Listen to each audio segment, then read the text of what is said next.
Alright, Carl, video 4, repeat of prior experiment using the BPL equipment. Microcontroller sends single command every 1000 milliseconds, one command per second. Feeds in through these little twisted pair wires into the Netteon server. We've got COM. I've got logic analyzer brown lead on transmit and the red lead on receive. Okay, that goes out to CU. CU injects signal into the power strip, and then the RP MCT pulls the signal off the power strip, sends it via the yellow Ethernet cable to the Netteon client, and we've got COM.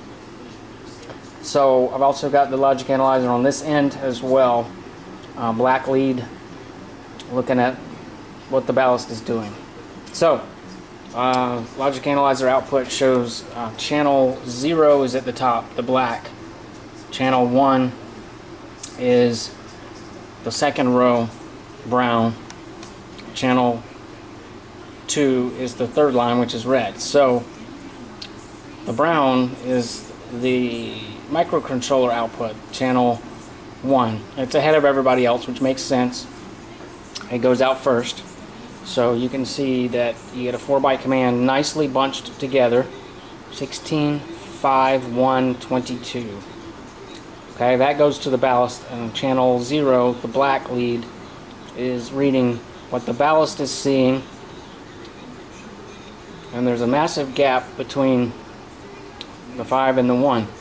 So this between the 16 and the 5, that gap was there before, but didn't seem to bother. But this gap between the 5 and the 1 was much smaller.